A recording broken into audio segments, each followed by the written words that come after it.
దేవునికి మహిమ కలుగును గాక.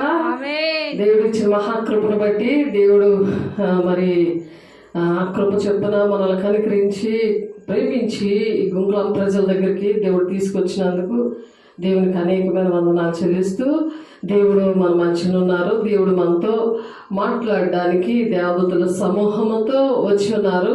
ఏంటి మాట్లాడాలని ఇష్టపడుతున్నారంటే, ఈ రాజ్య సువార్త సకల జనులకు సాక్షార్థమే లోకమందంతటా ప్రకటించబడను అని చెప్తున్నారు. అలా ప్రకటించబడినప్పుడే అంతం వస్తుంది అనమాట. అందుకని మనము దేవుడి మాటలు ప్రకటించాలి. ఎందుకు ప్రకటించాలంటే మనము చనిపోతాము, లేకపోతే దేవుడైనా వస్తారు. రెండింటిలో ఏదో ఒకటి జరుగుతుంది.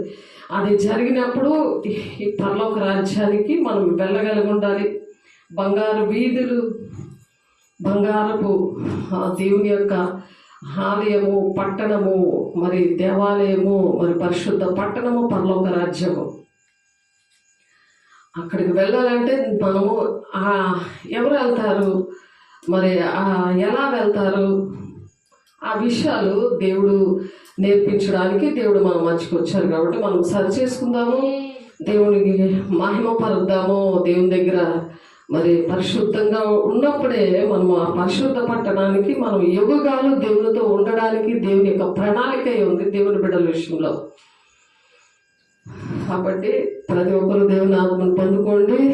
దేవుని యొక్క శక్తిని పొందుకున్నప్పుడు భూతి గంతముల వరకు కూడా వాళ్ళు సాక్షులుగా ఉంటారు. దేవుని ఆరాధిద్దాము, దేవుని మహిమ పరుద్దాము. దేవునికి నామం స్తోత్రం.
గాక. మరి ఈ సకల జనులకు కూడా మరి ఈ రాజ్య సువార్తను జనులకు సాక్షాత్తమై లోకమందంతటా కూడా ప్రకటించబడ్డానికి దేవుడు మన మధ్యన ఉన్నారు. మనకు నేర్పించడానికి దేవునికి మహిమ కలుగును గాక. 2 పేతురు గ్రంథము చూడండి. 2 పేతురు 2వ అధ్యాయము 9 నుంచి చూద్దాము. 2 పేతురు మొదటి పేతురు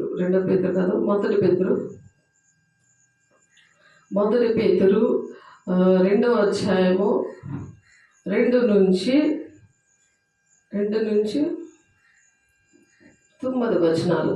సమస్తమైన దుష్టత్వమును, సమస్తమైన కపటమును, వేషధారను, అసూయను, సమస్త దూషణ మాటలను మాని కొత్తగా జన్మించిన శిశువును పోలిన వారి నిర్మలమైన వాక్యమును పాల వలన రక్షణ విషయంలో ఎదుగు నిమిత్తము ఆ పాలను అపేక్షించుడి.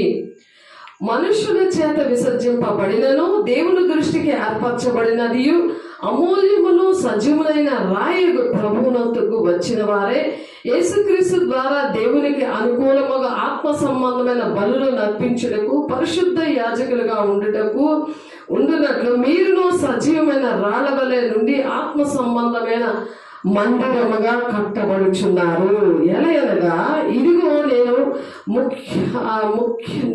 ముఖ్యమును ఏర్పరచబడినది అమూల్యములకు మూలరాత్రి సియోనులో స్థాపించుచున్నాను. ఆయన యందు విశ్వాసముంచువాడు ఏమాత్రము సిగ్గుపడడు అను మాట లేఖనమందు వ్రాయబడి ఉన్నది. విశ్వసించుచున్న మీకు ఆయన అమూల్యమైన వాడు. విశ్వసింపని వానికైతే ఇల్లు కట్టువారు ఏ రాతిని నిషేధించిరో అదే మూలకు తలరాయి అయ్యను, మరియు అది అడ్డు బండయు ఆయను.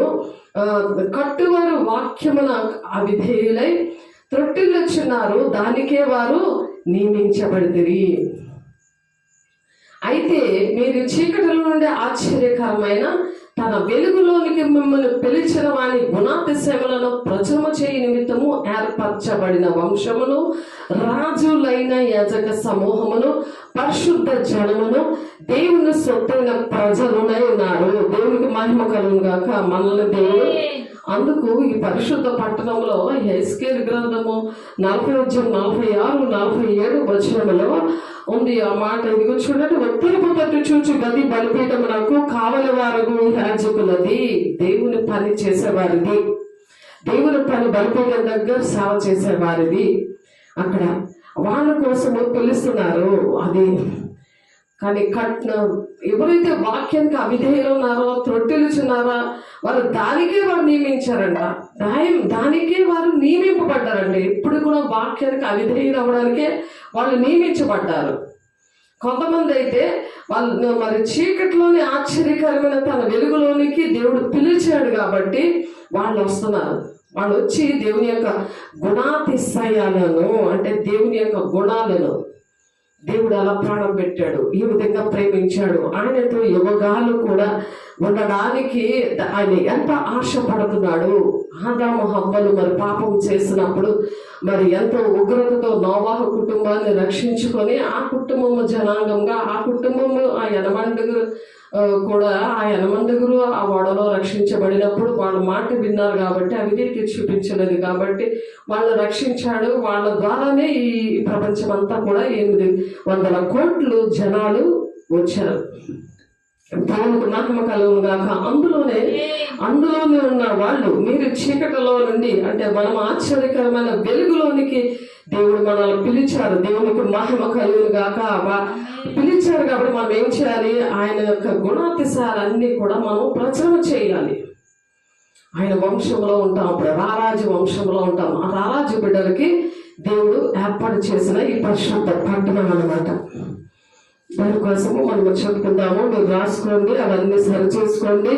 మరి వాక్యానికి అవిధేయులుగా ఉండి త్రొట్టిల్లుచున్నవారు గట వాళ్ళు దానికోసమే నియమించబడ్డారట. మరి ఆ విధంగా ఉన్న వాళ్ళు మరి సరి చేసుకొని మరలా దేవుని పిలుపుకి లోబడండి. దేవుని పట్టణానికి రావడానికి దేవుడు పిలుచుకున్నారు. ఆ పరిశుద్ధ పట్టణంలో మనం యుగాలు నిలబడడానికి పిలవబడ్డాం కాబట్టి ప్రతి వాక్యాన్ని రాసుకొని దాని ప్రకారం నడుస్తానయ్యా. నేను అవిధేయతగా ఉండి నేను వాక్యానికి అవిధేయతగా ఉండను, తొట్టిళ్లను దేవునికి ఇష్టంగా ఉంటాను, నీకు ఈ రోజు నుంచి ఇష్టంగా ఉంటాను అని తీర్మానాలు చేసుకోండి. దేవునికి మహిమ కలుగును గాక.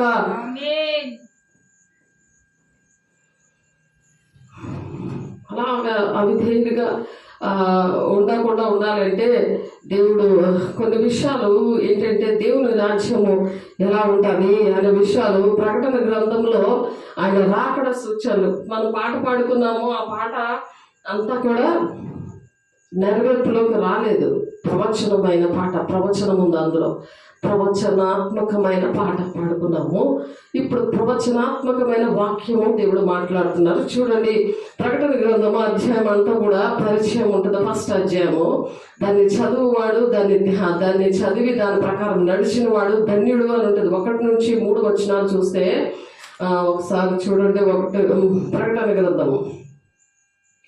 ప్రకటన గ్రంథము 1వ అధ్యాయము ఒకసారి చూద్దాము. ప్రకటన గ్రంథం 1వ అధ్యాయం 1 నుండి వచనాల్లో అతడు దేవుని వాక్యముల గురించి, యేసు క్రీస్తు సాక్ష్యముల గురించి తాను చూచినంత మట్టుకు సాక్ష్యం ఇచ్చాను. సమయము సమీపించింది కనుక ఈ ప్రవచన వాక్యములను చదువువాడును వాటిని విని అందులో వ్రాయబడిన సంగతులు గైకొనువాడును ధన్యులు. ఎందుకు ఆ ప్రవచన వాక్యాన్ని వినాలి, దాని ప్రకారం నడవాలి. ఆ నడుస్తున్నప్పుడు దేవుడు ఈ పరిశుద్ధ పట్టణాన్ని తీసుకెళ్తాడు అనమాట. ఈ ప్రకటన గ్రంథంలో 1వ అధ్యాయంలో అలా ఉంటే 2, 3 అధ్యాయాల్లో సంఘములతో ఆత్మ చెప్పుచున్న మాట చెవిగలవాడు వినుగా కానీ 7 సంఘములకు 7 సందేశాలు ఇచ్చాడు ఆయన, సార్వత్రిక సంఘానికి. మరి ఆ సందేశాలు వినమంటున్నాడు, వినాలి. మళ్ళీ అలాగే ప్రకటన 4, 5 అధ్యాయాల్లో సంఘం ఎత్తబడిన తర్వాత మొదట 3.5 సంవత్సరాలు జరిగే సంభవాలన్నీ అక్కడ ఉన్నాయి. అలాగే 12వ అధ్యాయం నుండి 18వ అధ్యాయం వరకు సంఘం ఎత్తబడిన తర్వాత 7 ఏళ్ల శ్రమకాలంలో విడవబడిన వారు, 7 ఏళ్ల శ్రమ దినాల్లో మరి విడవబడిన వారు 3.5 సంవత్సరాలు ఎలాగుంటాయి, ఎటువంటి సంభవిస్తాయని మరి 6 నుంచి 11 అధ్యాయాల వరకు ఉంది. అలాగే 12 నుంచి 18 అధ్యాయంలో మిగిలిన 3.5 సంవత్సరాలు ఏంటంటే మహాశ్రమ దినాలు. ముందు 3.5 సంవత్సరాలు కూడా శ్రమ దినాలు, మిగిలిన 3.5 సంవత్సరాలు కూడా మహాశ్రమ దినాలు అన్నమాట. ఎవరైతే వాక్యానికి అవిధేయులుగా తొట్టిల్లిపోతూ అస్తమాటికి వాక్యానుసారంగా నడవకుండా, ఎంత చెప్పినా వినకుండా ఉన్న వాళ్ళ కోసము దేవుడు మరి విడవబడిన సంఘము విషయంలో 6 నుండి 11 అధ్యాయాలు 3.5 సంవత్సరాలు, తర్వాత 12 నుండి 18 అధ్యాయాలు మహాశ్రమ దినాలు. ఈ 7 సంవత్సరాలు కూడా ఏంటంటే జరుగుతాయి అనేది చెప్తున్నారు. శ్రమల కాలం తర్వాత మహాబబులోను కూలిపోయాను అని చెప్పి 18వ అధ్యాయంలో ఉంటుంది. చివరికి మరి రోమా సామ్రాజ్యం నాశనం అవ్వడం కూడా జరుగుతుంది. ఈ రోమా సామ్రాజ్యం ఏంటంటే బబులోను పట్టణం, అది 18వ అధ్యాయంలో ఉంటుంది. మహాబబులోను, అందులో ఏముంటాయంటే మంత్రశక్తులు ఉంటాయి, రాజకీయ శక్తులు ఉంటాయి, మరి వ్యాపార శక్తులు ఉంటాయి. అంతా బిజినెస్సే, అది ఉద్యోగంని సేవని మరి ఎదుటి వారితో బిజినెస్ పరంగా ఉంటారనమాట. నువ్వు నాకు చేస్తే నేను మాట్లాడతాను, నువ్వు చేయకపోతే నీకు నాకు సంబంధం లేదు, దేవుడికి నీకు నాకు సంబంధమే లేదని ప్రవర్తిస్తూ ఉంటారనమాట వాళ్ళు. అది బబులోను అంటే ఆ చీకట్లకి నిలయం అని అంటుంది. ఒకసారి చూడండి, మత్తయి ప్రకటన గ్రంథం 18వ అధ్యాయము.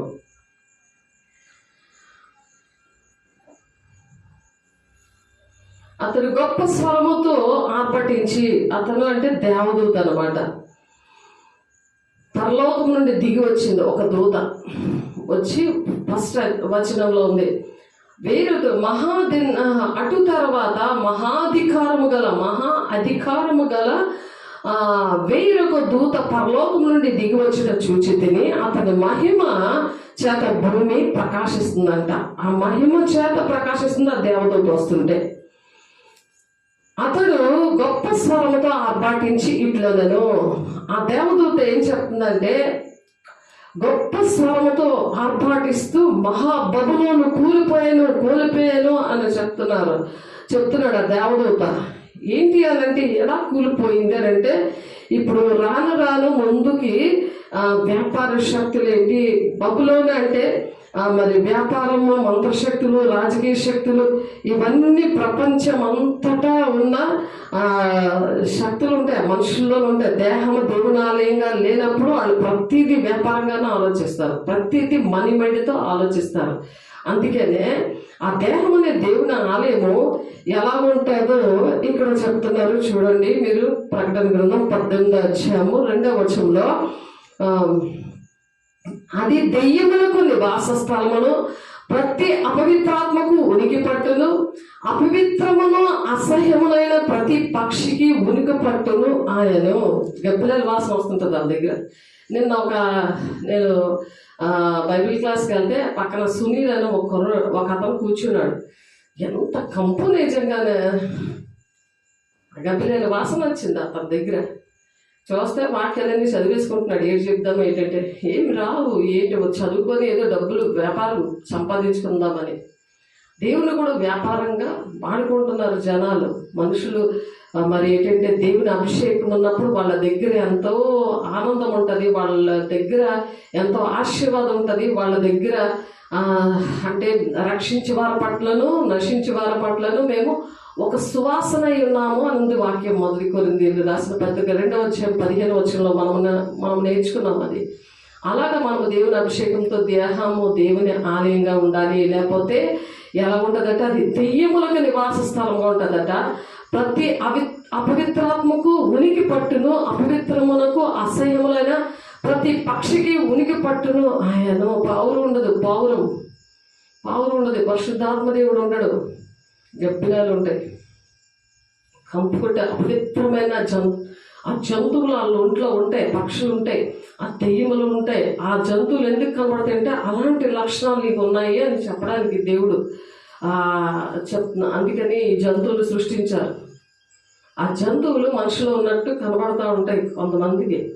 ఆత్మీయ నేత్రాల ద్వారా కనబడతాయి, కళ్ళ ద్వారా కనబడతాయి, దర్శనాల ద్వారా కనబడతాయి.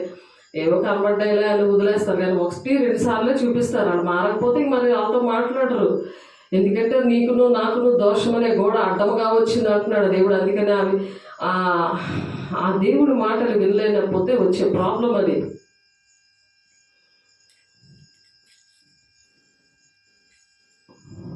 వాళ్ళకి ఎక్కువ మత్తు ఉంటుంది, సామర్థ్యం ఉంటుంది, లోక సంబంధమైన విషయాలతో ఉండి మరి సుఖభోగములో ధనవంతులు అయిపోతారనమాట వాళ్ళు. అది 3వ వచనంలో ఉంది. అలాగే ఇంకొక స్వరం పరలోకం నుండి ఇలాగ చెప్పగా వింటిని, ప్రజలారా మీరు దాని పాపములోని పాలువారు కాకుండానట్లు, దాని తెగుళ్ళలో ఏది మీకు ప్రాప్తించకుండానట్లు దాన్ని విడిచి రండి. దాని పాపములు ఆకాశంలో అడుచున్నవి, దాని నేరంలో దేవుడు జ్ఞాపకము చేసుకొనిచున్నాడు అని దేవదూత స్వరము వినిపిస్తుంది. ఈ అచ్చ దినాల్లో దేవుని స్వరము, దేవుని యొక్క సేవకులు వాళ్ళ దూతలుగాను వారి అగ్ని జ్వాలలుగాను ఉంటారని ఉంది హెబ్రీ పత్రికలో. అలాగా చివరికి మరి ఏంటంటే ఈ రోమా సామ్రాజ్యానికి మరి 2000 సంవత్సరాల క్రితము దాని రోమా సామ్రాజ్యమే బబులోను పట్టణం అన్నమాట దాని పేరు. కానీ అలాగంటే మరి చాలా మంది కోపం వస్తుంది కదా, బైబిల్ చదవరు, దేవుడి పిల్లలంటే ఆశ్రయించుకుంటారు, అందుకని దాన్ని రోమా సామ్రాజ్యం పిలుస్తారు. కానీ అసలుగా అది బబులోను అని అంటే ఆ విధంగా ఉంటుంది. ఈ దినాల్లో మనిషి దేవుని ఆలయంగా ఉండక మనిషిలో కూడా అటువంటి పరిస్థితులు మనం చూస్తున్నాం. అటువంటి సాక్ష్యాలు కలిగి మన దేవుడు నేర్పిస్తున్నాడు. అందరూ మన దేవునికి మహిమ కలుగును గాక.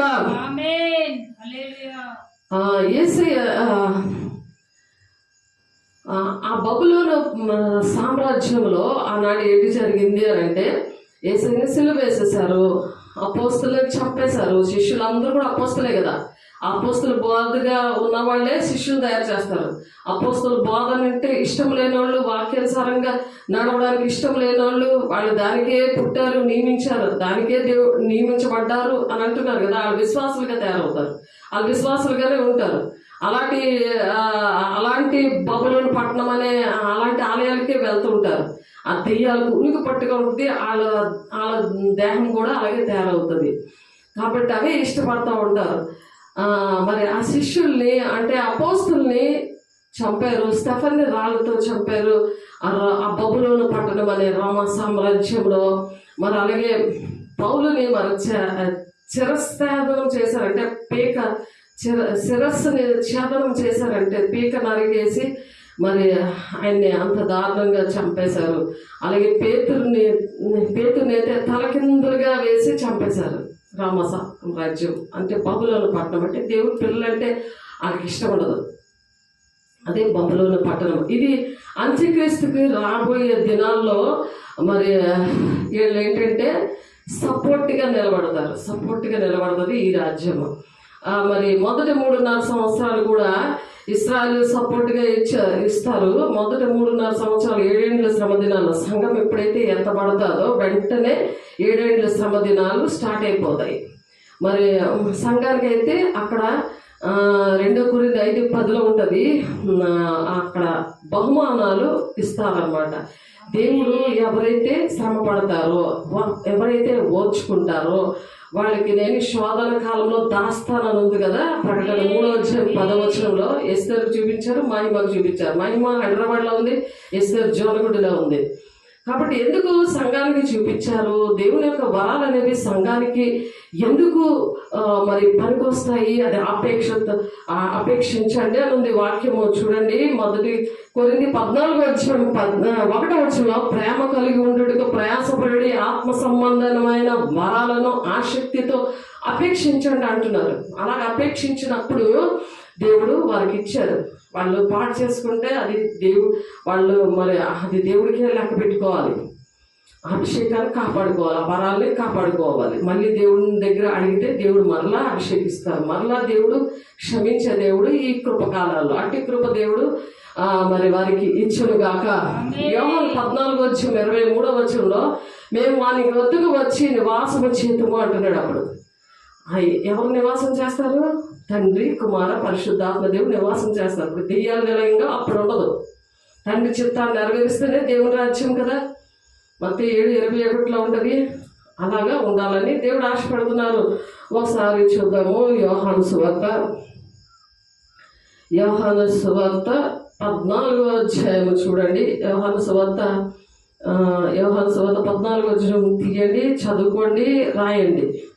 రాసి మీరు చదువుకొని దేవుని వాక్యం పట్టుకొని అడగాలి. దేవుని సేవకుల్ని క్షమించమని అడగాలి. దేవుడు అలాగే క్షమాపణ ఇచ్చి ఆ క్షమాపణ ప్రార్థన చేసేస్తే రావు.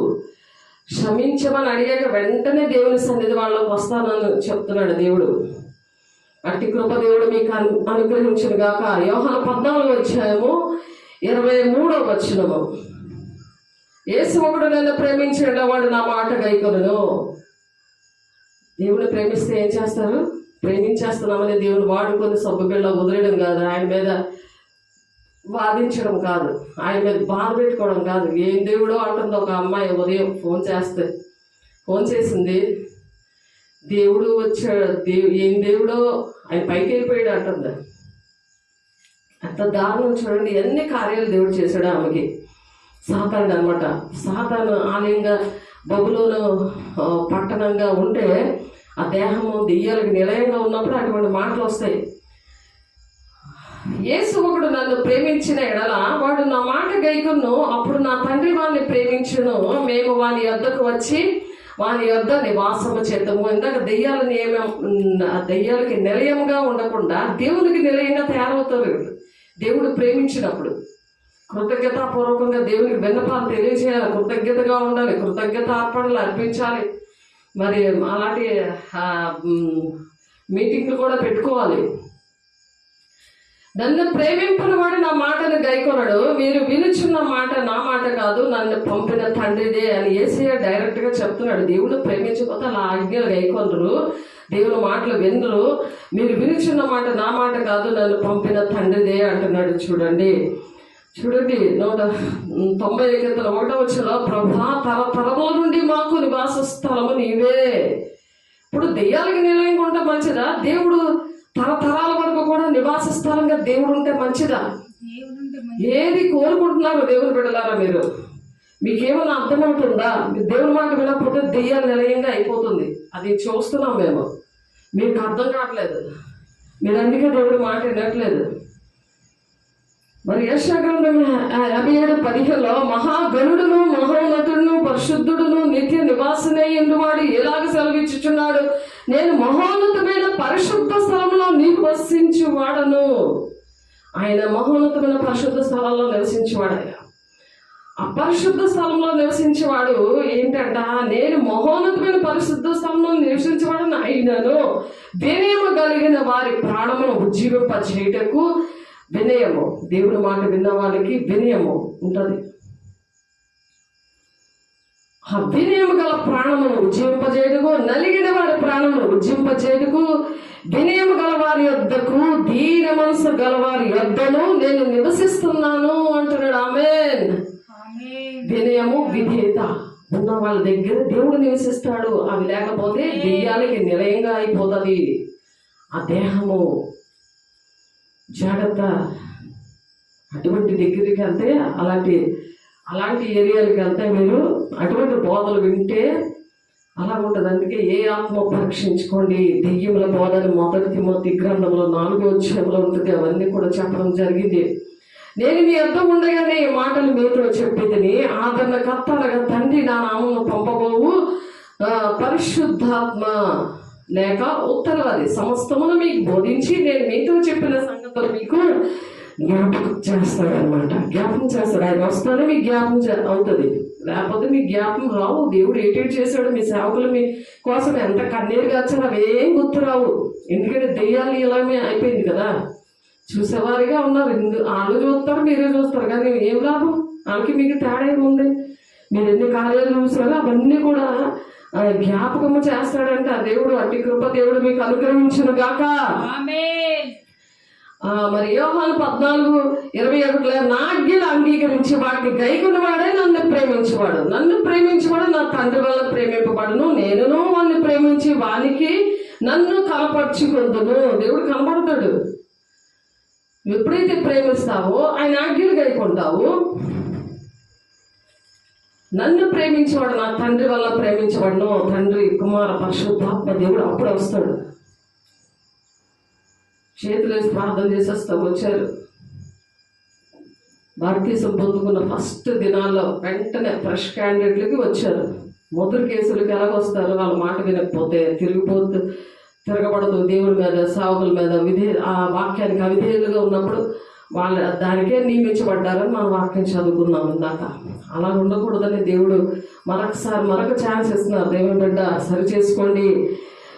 అలాగే నా శరీరము తిని నా రక్తం త్రావాడు నా యందును నేను వాని యందును నిలిచి ఉందము అని యోహాను 6:65 కూడా ఆ మాట ఉన్నది. అలాగే నిలబడాలని దేవుడు చెప్తున్నారు. దేవుని ఆత్మలో నివసించి ఉన్న ఎడల మీరు ఆత్మ స్వభావం గలవారే కానీ శరీర స్వభావం గలవారు కాదు. ఎవడైనా క్రీస్తు ఆత్మ లేనివాడైతే వాడు కాడు. క్రీస్తు మీలో నున్న ఎడల మీ శరీరము పాప విషయమే మృతమైనది కానీ మీ ఆత్మ నీతి విషయమే జీవం కలిగి ఉంటుంది అన్నమాట.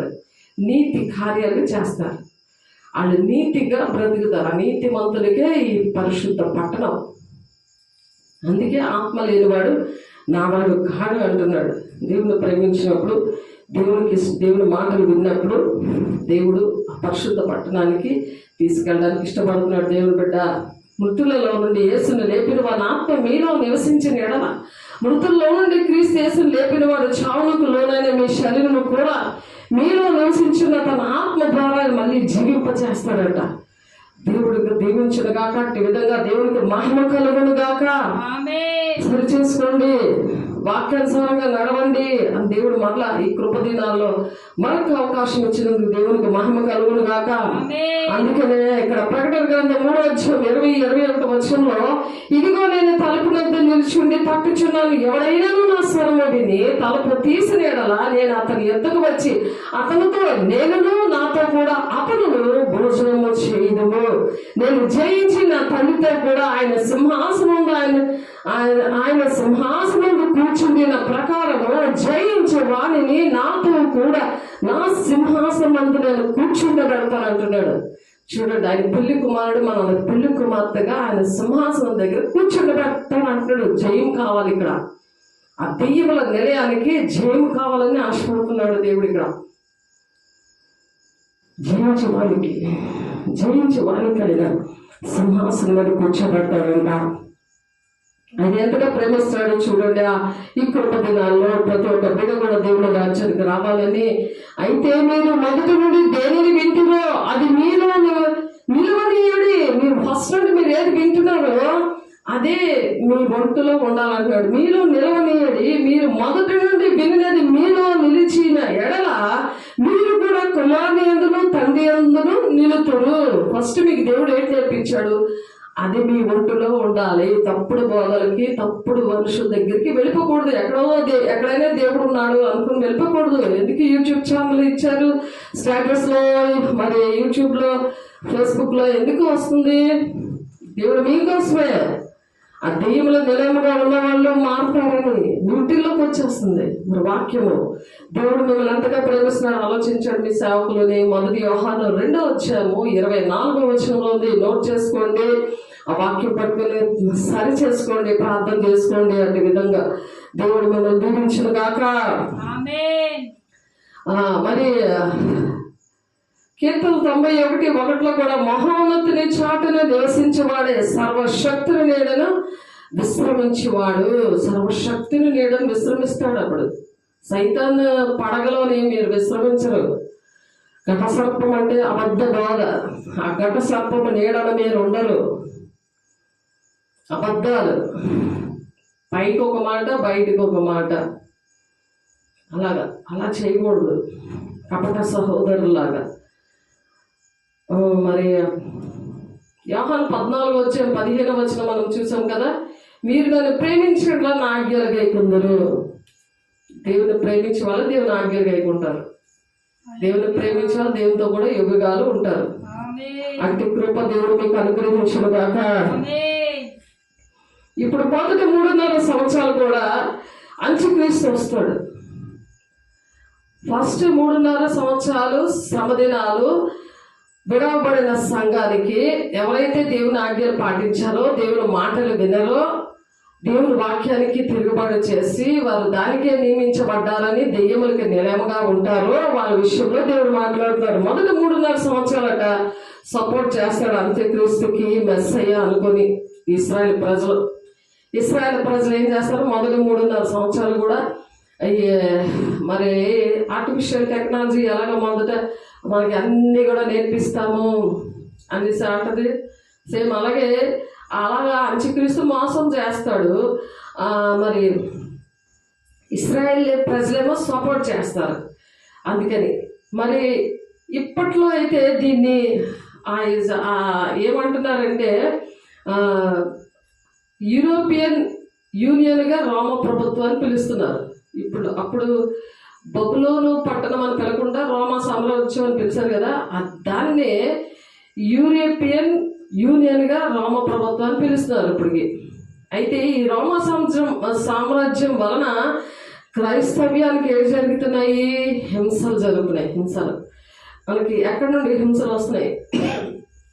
ఆ హింసలన్నీ కూడా, ఆ హింసల వలన ఇశ్రాయేల్ ప్రజలు చెదిరిపోతున్నప్పుడు మరి అపోస్తులు కూడా హతసాక్షి అయిపోయారు, చంపబడ్డారు. మన పాటలో మనం పాడుకున్నాం కదా. ఇప్పుడంతా దేవుని రాజ్యానికి, దేవుని పట్టణానికి ఎవరు వెళతారో ఎవరు వెళ్ళరో వాక్యము పాట ద్వారా దేవుడు మాట్లాడుతున్నారు. దేవునికి మహిమ కలుగును గాక. అమెరికా, రష్యా, చైనా, ఇండియా ఇవన్నీ కూడా సైలెంట్ అయిపోతాయి ఇలాంటి పరిస్థితుల్లో.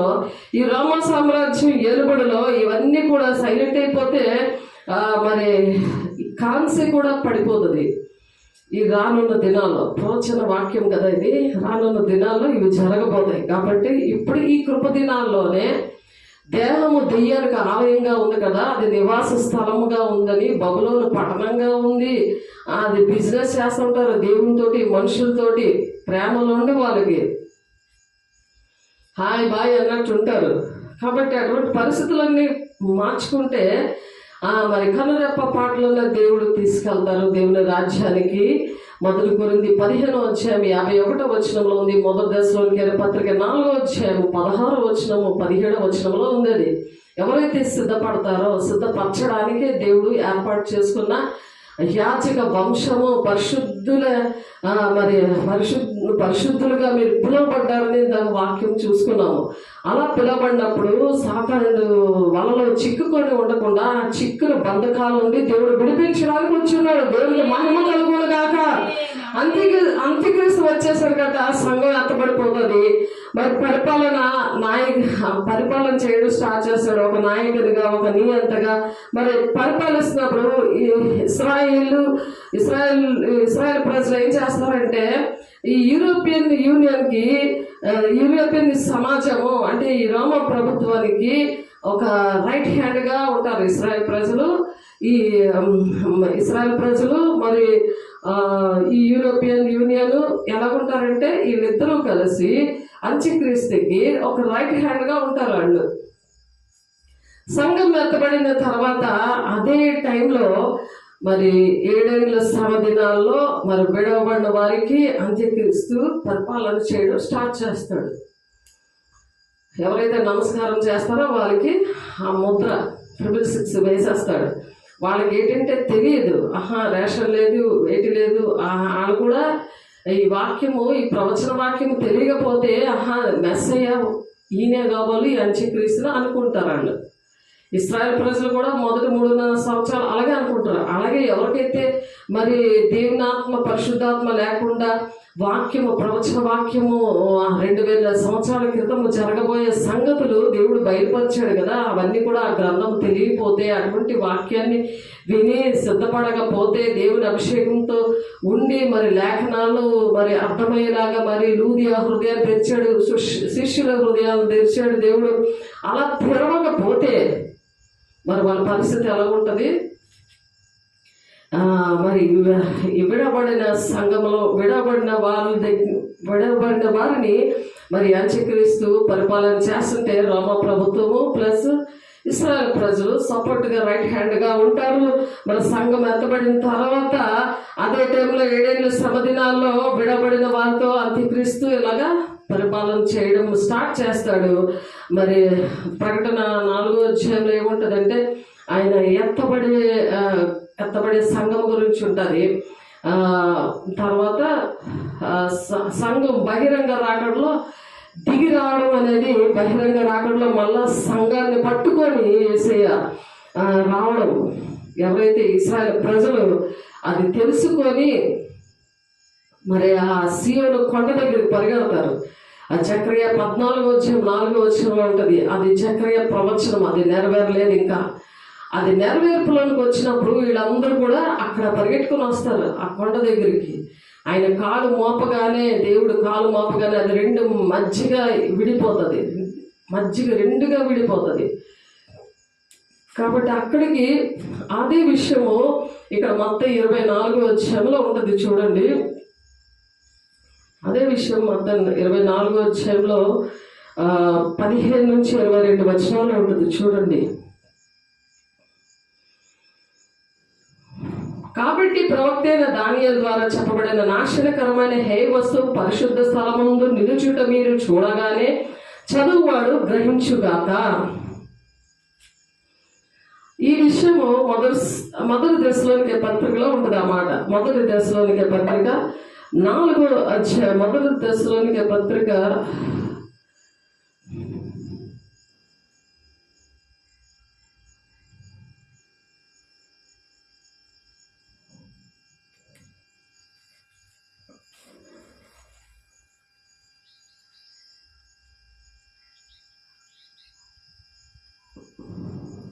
నశించుచున్న వారు తాము రక్షించబట్టే సత్య విషయమైన ప్రేమను అవలంబింపకపోయిరు గనుక. ఎవరైతే ఈ సత్య విషయాల్లో ఈ సత్య సువార్తని, సత్య స్వరూపైన ఆత్మ వచ్చినప్పుడు సర్వసత్యంలో నడిపిస్తాడు, సంభవింపబోయే సంగతులు వాళ్ళకి బయలుపరుస్తాడు. బయలుపరిచినప్పుడు వాడు చెప్తుంటే వినకపోతే, యోహాను 16:13 ఉంటుంది ఆ మాట. ఇప్పుడు నేను చెప్పిన మాట, అది వినకపోతే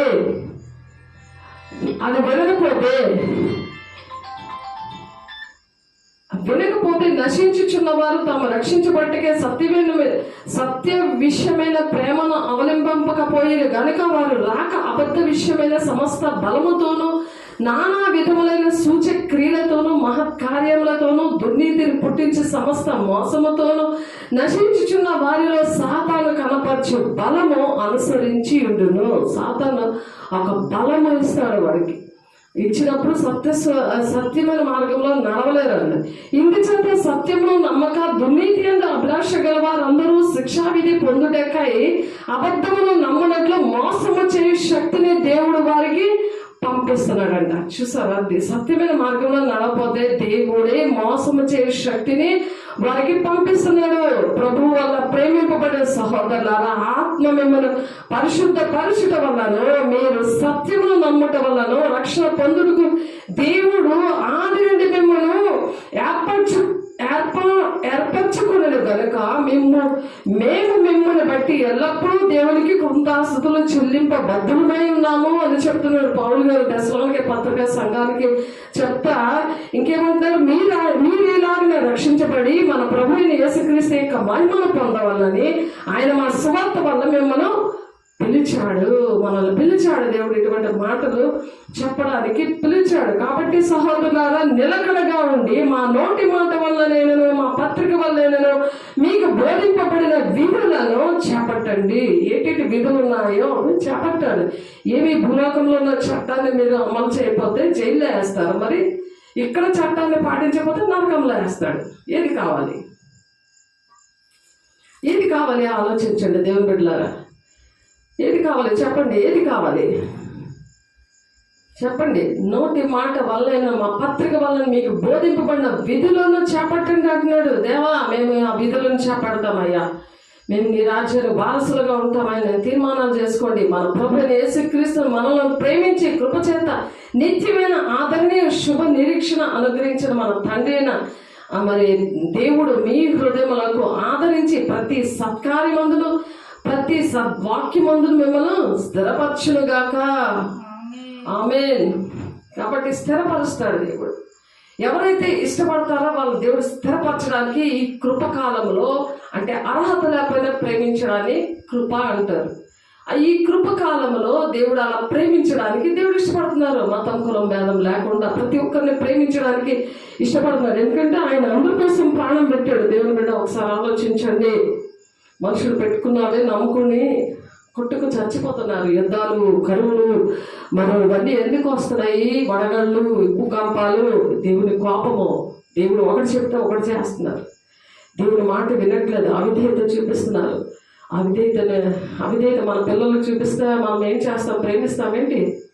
వాళ్ళు ఏమైనా మాట వినకపోతే మనం ఏం చేస్తాం? మనం గద్దిస్తాం, బుద్ధి చెప్తాం కదా. అలాగే దేవుడు కూడా మరి ఎటువంటి సూచనలు చేస్తున్నారు. ఏం దేవుడు ఎందుకు ఇలా చేశాడో అని సాతాను కూడా పక్కన బాగు చేస్తుంటే వాళ్ళు అలాగా ఓహో దేవుడి గోగులు ఇవన్నీ చేస్తున్నాడు అనుకుంటారు. కానీ దేవుడు ప్రేమించే దేవుడు, ప్రాణం పెట్టిన దేవుడు. లోకంలో ఎవరు కూడా అలాగా ప్రాణం పెట్టలేదు, ఎవరు కూడా అలా ప్రేమించలేదు. ఆయన నిజ స్నేహితుడు, ప్రాణప్రియుడు. కాబట్టి మనము సర్వోన్నత స్థలంలో దేవునికి మహిమ, ఆయనకి ఇష్టమైన మనుషులకు భూమి మీద సమాధానం కలుగునుగాక అని చెప్పారు. అందుకనే దేవదూతలు వచ్చి మాటలు చెప్పారు. భూలోకానికి వచ్చి ఆయనకి ఇష్టమైన మనుషులకి సమాధానంగా సంతోషంగా ఉంటారు. లేకపోతే ఏదో ప్రాబ్లమ్స్ వస్తే దానికోసము చాలా బాధపడిపోతారు, చాలా మంది చనిపోతారు, చాలా గుండె పగిలిపోయినట్టు ఏడుస్తూ ఉంటారు. కానీ దేవుళ్ళు ఉన్నప్పుడు చాలా సంతోషం ఉంటుంది. దేవుని బిడ్డలారా, చాలా సంతోషం ఉంటుంది. భూమి మీద వారికి సమాధానం కలుగుతుందట. కాబట్టి పరలోకంలోని ఆయన ఆరాధించడానికి మరి దేవుడు మరి తెల్లని గుర్రం ఎక్కి ఆ యుద్ధం చేయడానికి మరి సైనికులతో ఆయన వస్తున్నాడు. దేవదూతలు అనేక మంది సైన్యములకు వస్తారనమాట. మరి యేసయ్యను మరి వెంబడించిన వాళ్ళందరూ కూడా ఆ గుర్రాల మీద వస్తారని మరి దేవుడు నాకు ఆత్మీయ బిడ్డ ఉంది, ఆ బిడ్డకు చూపించారు. మా ఇంటికి 4 గంటలకు వచ్చింది ఆమె. తెల్లార్జాము 4 గంటలకు వచ్చినప్పుడు దేవుడు చాలా బాధతో గుండె పగిలిపోయినట్టున్నప్పుడు దేవుడు ఆమెకు చూపించారు. అది మా ప్రకటన గ్రంథంలో ఉంది, 14వ అధ్యాయంలో ఉంది ఆ మాట. 4వ అధ్యాయము 14వ వచనంలో ఆ మాట ఉంది. ఆ గుర్రాల మీద వస్తారంట దేవుని బిడ్డలు. అటువంటి శ్రమలన్నీ కూడా భరించుకుంటూ దేవుణ్ణి మరి ఇష్టంగా ఉండి నీతిగా న్యాయంగా బ్రతుకుతూ మరి దేవుని రాజ్యానికి వారసులుగా అవ్వడానికి పరలోకం నుండి ఒక దేవదూతల సమూహంతో గుర్రాల మీద, తెల్లటి గుర్రాల మీద వస్తారని చెప్పి ఇక్కడ 4వ అధ్యాయంలో 14వ వచనంలో ఉంది ఆ మాట. నీతి క్రియలు వాళ్ళు చేస్తారనమాట. నీతి క్రియలు చేస్తారు. అది ప్రకటన 19వ అధ్యాయంలో 5వ వచనము 8వ వచనంలో నీతి క్రియలు చేస్తారు. ప్రతిదీ నీతిగా చేస్తారు, అక్రమంగా చేయరు. అక్రమం చేయడం పొండి మీరు ఎవరో నాకు నాకు తెలియదు అంటున్నాడు మత్తయి 7:21. అందుకని మనం అక్రమంగా వెళ్ళకూడదు. నీతి పనులు చేయొచ్చు, అన్ని కూడా చేయొచ్చు, కానీ దేవునికి ఇష్టమైన కార్యాలన్నీ కూడా మనం చేయొచ్చు. నీతిగా ఉండొచ్చు, ఏదో దోచేసి ఇంకొక నీతి క్రియ చేయొద్దామని అనుకోకూడదు. అక్రమంగా నడవకూడదు, క్రమంగా వెళ్ళాలి. క్రమంగా మనం ప్రతి విషయంలో క్రమంగా వెళ్తున్నామా లేదా, పరిశుద్ధంగా పవిత్రంగా ఉండే నీతిగా బతుకుతున్నామా లేదా, అదే నీతి వస్త్రాలతోనే కన్నురేప పాటలోనే మనం దేవుని రాజ్యానికి వెళ్తామని 2 కొరింథీ 5వ అధ్యాయము 10వ వచనంలో దానికి జీవ కిరీటం ఉంటుంది. ఆ 10వ వచనంలో మీరు జరిగించినవి మంచివైనా సరే చెడ్డమైనా సరే న్యాయపీఠం ముందు మీరు లెక్కప్ప చెప్పాలని ఉంది అక్కడ వాక్యం. కన్నురెప్ప పాటలోనే దేవుడు అటువంటి వారిని, నీతి క్రియలు చేసిన వారికి అటువంటి వస్త్రాలు ఇస్తాడు, మహిమ వస్త్రాలతోటే మరి మరి ఆక్సిజన్ లేకుండా, గురుత్వాకర్షణ శక్తి లేకుండా ఈ బరువుతో ఉన్న బాడీని అలాగ దేవుడు తీసుకువెళ్తారు. కన్నురెప్ప పాటలో తీసుకువెళ్తారనమాట. అది ఏ టైమో మరి తెలియదు.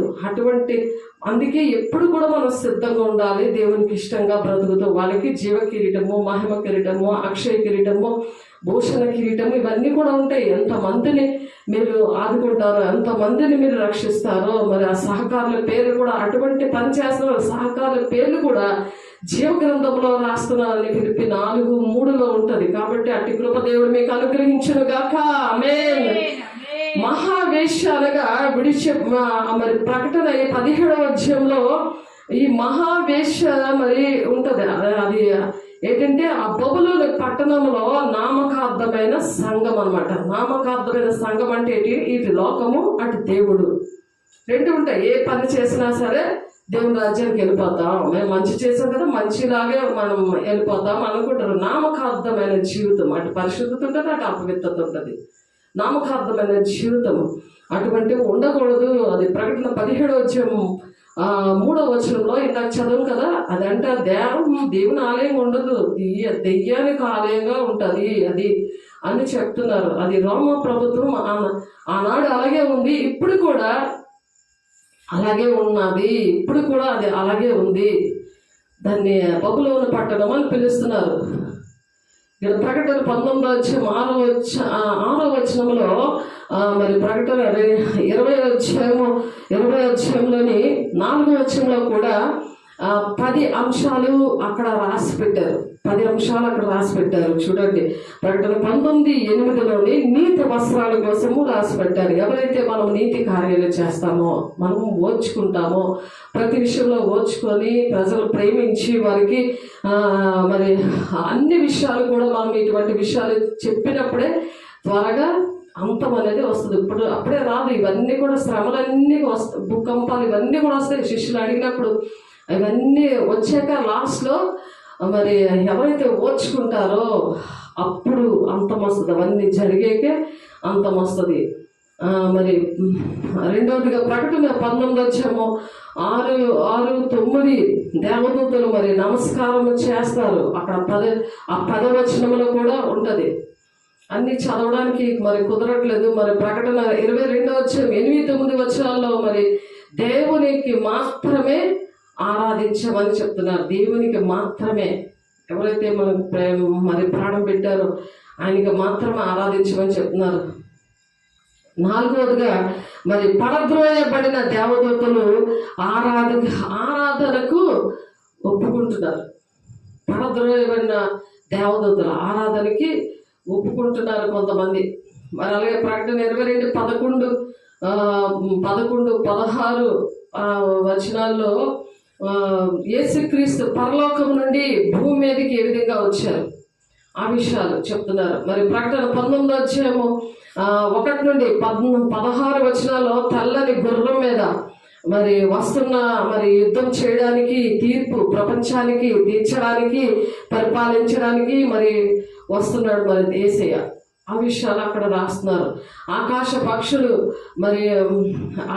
పక్షులకి అప్పుడు 1000 ఏళ్ల పరిపాలన జరగక ముందు మరి వాళ్ళకి ఒక పార్టీ లాగా పెట్టి ఆ పక్షులకి తిరుగుబాటు చేసిన మనుషులను మరి జయించి అక్కడ ఆ పక్షుల విషయంలో వాళ్ళకి ఆ మాంసము ఎవరైతే ద్రోహం చేశారో దేవునికి, ప్రజలకి, వారి మాంసం భుజించడానికి పార్టీలాగి పక్షులు పిలుస్తున్నారు అక్కడ. అది 19:17-18 వచనాల్లో ఉంది. అలాగే 19-21 వచనాల్లో హర్మగెద్దోన్ యుద్ధం జరుగుతుంది తర్వాత.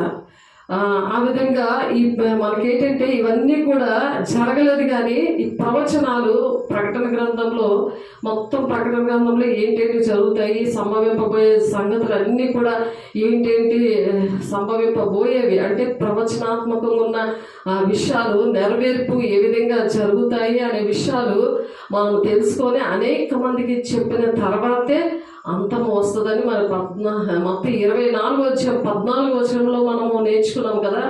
ఆ విషయాలు మనం నేర్చుకుంటున్నాం కాబట్టి మనం ఇవన్నీ కూడా మనం తెలుసుకోవాలన్నమాట, ఏవి సంభవింపబోయే సంగతులు.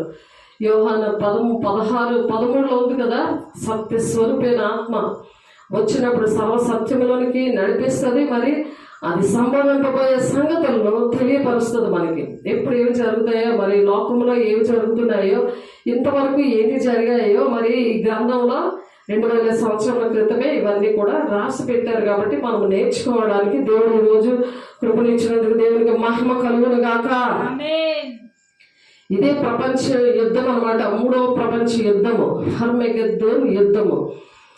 ఇది జరిగిన తర్వాత ఇది మొదటి యుద్ధం ఏంటంటే ఎప్పుడు జరిగింది, మనుషులకి మధ్య జరిగిన యుద్ధం ఏంటంటే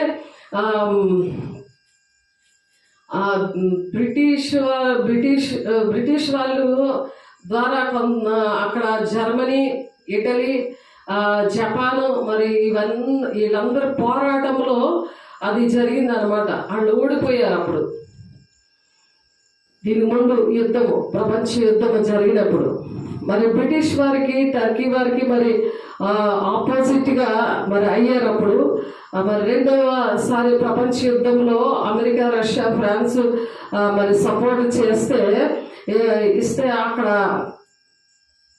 అక్కడ మరి ఆపోజిట్గా ఇప్పుడు 3వ ప్రపంచ యుద్ధము మరి యేసుక్రీస్తు అంత్యక్రీస్తు చేస్తారనమాట.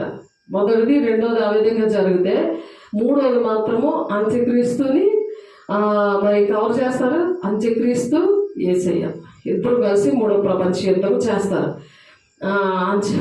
అలా జరిగిన తర్వాత 19వ అధ్యాయంలో మరి ఆ ప్రభు పరలోకం నుండి సంఘముతో మరి బయలుదేరక కోట్ల దేవదూతలతో మరి బయలుదేరినప్పుడు శాటిలైట్ల ద్వారా ఏం తెలుస్తుందంటే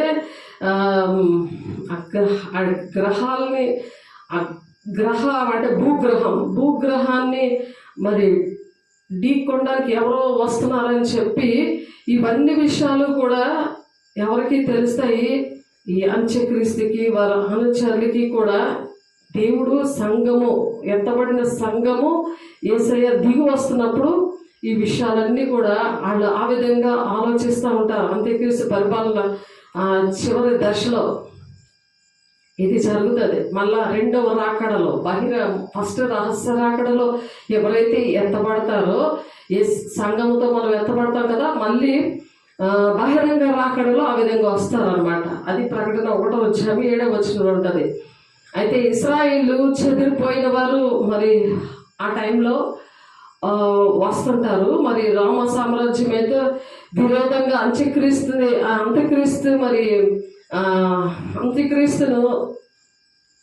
ఆ యుద్ధంతో అంత్యక్రీస్తుతో యుద్ధం చేసినప్పుడు యేసయ్య మరి అంత్యక్రీస్తు యుద్ధం అయిన తర్వాత మరి అంత్యక్రీస్తు మరి ప్రజలు ఈ విధంగా మరి ఆ పెళ్ళికొమ్మంత సంఘం రావడం, ఇవన్నీ కూడా 7 సంవత్సరాలు కూడా మరి క్రీస్తు విరోధికి ప్రపంచం అంతా కూడా ఆ అగ్రరాజ్యాలు ఇవన్నీ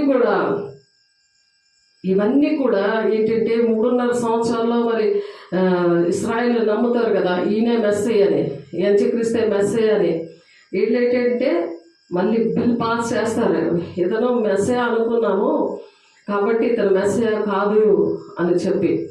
ఇటువంటి పరిస్థితులన్నీ కూడా మరి జరుగుతూ ఉంటాయి. మరి ఈ ఐక్యరాజ్య సమితిలో మరి ఏదైనా జరిగితే ప్రతి ఒక్కరు కూడా అందులో 5 పర్మిషన్ తీసుకొని చేయాలి. 5 ఎవరంటే America, Russia, Britain, China, France, వీళ్ళ యొక్క అధికారం తీసుకొని ఏదైనా సరే చేయగలుగుండాలన్నమాట. కాబట్టి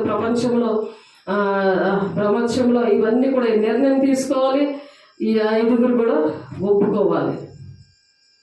ఎందుకంటే ఇప్పుడు ఫస్ట్ మెస్సయ్య అనుకున్నారు కదా వీళ్ళు. మరి ఆయన విషయంలో మరి గవర్నమెంట్కి చెప్పాలి కదా, ఇతను సపోర్ట్గా మేము ఉండము అంత్యక్రీస్తుకి అని. అది వీక్ పాయింట్గా అంత్యక్రీస్తుకి మరి చాలా బాధాకరంగా ఉంటుంది. ఆ విషయంలో అంత్యక్రీస్తు తన సైన్యాన్ని పట్టుకొని మరి ఇశ్రాయేలు 3.5 సంవత్సరాలు మరి వాళ్ళు వెళ్ళిపోతారు కదా, ఇశ్రాయేలు ప్రజలు వెళ్ళిపోతారు. మరి యూదులు మరి ఆయన నమ్ముకున్నవారు, మరి అంత్యక్రీస్తు నమ్మిన వాళ్ళందరూ కూడా ఇతను ఏంటంటే చర్చిలోనే కూర్చుంటాడు, నేనే దేవుడు అని కూర్చుంటాడు. అదే ఇక్కడ ప్రకటన గ్రంథంలో ఉంటుంది. కాబట్టి ప్రవక్త అయిన దానియేలు చెప్పబడిన నాశనకరమైన హే వస్తువు పరిశుద్ధ స్థలమందు నిలుచుట మీరు చూడగానే చదువువాడు గ్రహించును గాక. ఇది ప్రవచనంగా యేసయ్య శిష్యులతో చెప్పిన మాటలు, 2000 సంవత్సరంలో జరిగిన మాటలు. ఇప్పుడు రాబోయే దినాల్లో ఇవి జరుగుతాయి అన్నమాట. ఇవి నెరవేర్పు జరుగుతాయి కాబట్టి ఇవి చెప్తున్నారు. అంత్యక్రీస్తు సైన్యాన్ని పట్టుకొని ఇశ్రాయేలు ప్రజలు 3.5 సంవత్సరాలు కూడా వారు వెళ్ళిపోయారు కదా. వాళ్ళు వెళ్ళిపోయినప్పుడు ఆ విషయాలన్నీ కూడా ఇక్కడ మత్తయి సువార్త 24:15 చదివితే, ఎదోలో ఉండి వారు కొండలకు పారిపోవాలను. అలా కొండలకు పారిపోతారు ఇశ్రాయేల్ ప్రజలు. మెస్సయ్య అనుకున్నాము కానీ వెంటనే యుద్ధం ప్రకటిస్తాడు ఇశ్రాయేల్ ప్రజల మీద అంత్యక్రీస్తు. అందుకని యూదయలో ఉండి వారు కొండలకు పారిపోవాలి. మిద్దె మీద ఉండివాడు తన ఇంటిలో నుండి ఏదైనా తీసుకుని పోటుకు దిగకూడదు. పొలంలో ఉండివాడు తన బట్టలు తీసుకుని పోటుకు ఇంటికి రాకూడదు. అయ్యో, ఆ దినవల్ల గర్భిణీలకు పాలిచ్చే వారికి శ్రమ, అప్పుడు మహాశ్రమ కలుగును కనుక మీరు పారిపోవుట చలికాలమైనను విశ్రాంతి దినమైనను సంభవింపకుండా వల్లని ప్రార్థించుడి. లోకారంభం నుండి ఇట్టి వరకు అట్టి శ్రమ కలగలేదు, ఇక ఎప్పుడునూ కలగబోదు. మహాశ్రమల దినాలవి. కాబట్టి మన అందుకనే ఎత్తబడే గుంపులో మనం ఉండాలని ఆశపడ్డాము. పరిశుద్ధ పట్టణానికి వెళ్ళడానికి సరి చేసుకుందాం. దేవుడి మాటలు దీవించును గాక, ఆశీర్వదించును గాక. ప్రార్థన చేసుకున్నాము. పరిశుద్ధ ప్రేమ గల దేవా, అభిషక్తుల నీ కృప గల నామలో, నీ మహిమ గల నామములో అయా తండ్రి మరి ఇచ్చిన గొప్ప నాయన అయా సందేశాన్ని బట్టి నీకు వందనాలు ప్రభా. పరిశుద్ధాత్మ దేవా నీకు వందనాలు. మహిమగల దేవానికి స్తోత్రాలు ప్రభు. అయా నువ్వు ఎరుగుటే నిత్య జీవమని చెప్తున్నావు ప్రభా. నువ్వు ఎరగడానికి నాయన అనేక విషయాలు నాయన యుగాలు మీతో ఉండాలని, ఆ బంగారు పట్టణంలో బంగారు వీధులలో మేము ఉండాలని ప్రభు నా తండ్రి మాకు ముందుగానే బయలుపరిచి ప్రభు సంభవింపబోయే సంగతులు తెలియపరుస్తామని అయా వాగ్దానం ఇచ్చిన నమ్మదేవికి దేవా మాకు తెలియపరిచారు. మా బిడ్డలకి తెలియపరిచి మా కుటుంబాలు, మా సంఘాలు, మా దేశాన్ని ప్రభు మీరు కాపాడడానికి మా మధ్యలో నీకు వందనాలు స్తోత్రాలు ప్రభా. అయా నా తండ్రి మీరే అధ్యక్షత వహించండి, మీరే నడిపించండి. మతం కులం భేదం లేకుండా ప్రభు తండ్రి నేను ఆశ్రయించిన జనులు ధన్యులు, వారికి ఏమేలు కొడువే ఉండదు అని చెప్తున్నాను తండ్రి. ప్రతి ఒక్కరికి నేను ఏమేలు కొడువే లేకుండా ప్రభు దుష్టుడు ఆటంకాలన్నీ తొలగించి నాయన దేహం దేవుని ఆలయంగా ఉన్నదని మీరు ఎరుగరా అయా ఎరుగురా అని చెప్తున్నావు ప్రభా. నా తండ్రి దుష్టుడు ఆలయంగా ఉన్న వాళ్ళందరినీ బాగు చేయండి, వాక్యం మనసు అయా దయచేయండి, లేఖనాలు నాయనా నా తండ్రి నేను అయా గ్రహించే శక్తిని దయచేయండి. మీరే అధ్యక్షత వహిస్తున్నారు, మీరే నడిపిస్తున్నారు. వాక్యం పట్టుకొని అయా వాక్యం అంటే దేవుడు పట్టుకొని అడిగినప్పుడు ప్రభా సమస్తము నాయన నువ్వు క్షమించే దేవుడు, ప్రేమించే దేవుడు నాయన.